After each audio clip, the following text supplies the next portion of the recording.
Merhabalar sevgili izleyenlerim. Bugün sizler ile tavada ıslak kek yapıyoruz. Haydi bu lezzetli tarifin yapım aşamalarına hep birlikte geçelim. O kadar lezzetli ve o kadar basit bir kek ki. Tarifim için ilk önce kek malzemeleriyle başlıyorum. 1 su bardağı süt ilave ediyorum çırpma kabıma. Yarım çay bardağı sıvı yağım var. Tarifime şimdi 1 adet yumurta ilave ediyorum. Şekerimizi ilave ediyoruz. Tüm malzemeler açıklama bölümünde var. Ve ununu da kekimizin ilave ediyoruz. Üzerine unumuzun kakaomuzu ilave ediyoruz. 2 yemek kaşığı kadar. 1 paket hamur kabartma tozum var.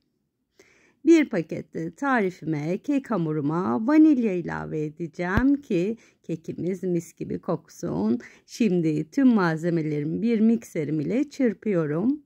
Ben kekimin hamurunu mikserim ile çırparken siz de YouTube kanalıma abone olursanız, beğen butonuna basarsanız, hele bir de yorum yazarsanız çok mutlu olurum.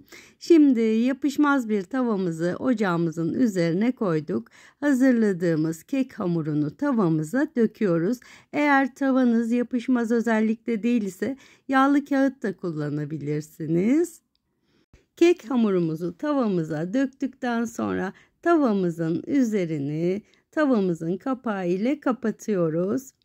Ve ocağımızın altını kısa yakın orta ateşte açıyoruz ve kekimizi pişirmeye başlıyoruz. Yaklaşık 10 dakika sürede kekimiz pişecektir. Evet, şöyle kapağını kaldırıyorum. Gördüğünüz üzere kabar yumuşacık bir kek elde ettik. Şimdi bir de kürdan testi yapalım. Evet, kürdan testinde de gördüğünüz üzere kekimiz pişmiş. Şimdi kekimizin üzerinin sosunu hazırlayalım. Kekimiz soğurken bir kabıma sütümü ilave ediyorum. Şekerim var, yarım çay bardağı kadar ve 1 yemek kaşığı da tarifime kakao ilave ediyorum. Tüm malzemelerimi homojen bir kıvam alana kadar karıştırıyorum. Sos malzemelerimizi pişirmiyoruz. Sadece ılıtacağız ocağımızın üzerinde. Şimdi kekimiz soğurken biz de sosumuzu ocağımızın üzerinde şöyle bir karıştırarak ılıtacağız. Eğer içine çikolata da ilave etmek isterseniz çikolata eriyene kadar sosunuzu pişirebilirsiniz.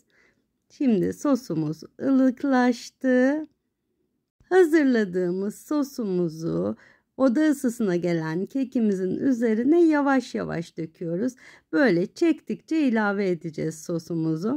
Şimdi ilk etap sosumu döküyorum ve yavaş yavaş kekimin sosu emmesini bekliyorum. Gördüğünüz üzere hızlıca sosu emiyor. Şimdi birazcık sosunu emdi. Birazcık daha sos döküyoruz. Bu keki lütfen tüm mutfaklarda deneyin arkadaşlar. Müthiş oluyor. Hem 10 dakikada hem de çok lezzetli ve pratik bir kek tarifi.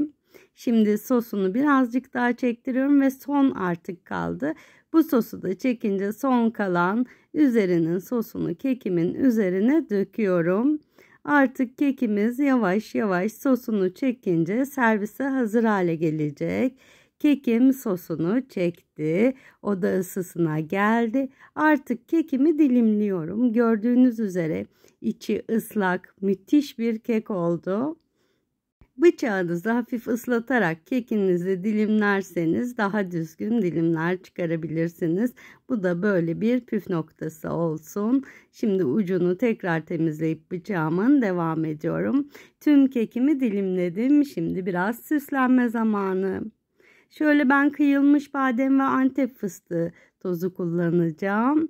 Şöyle birer kare atlayarak kıyılmış bademlerini diziyorum. Boşlukta kalan karelere de Antep fıstıklarımı koyuyorum. Dilediğiniz her malzemeyle kekinizi süsleyebilirsiniz. Şimdi tadım zamanı. Ta ta ta tam. Herkese afiyet olsun.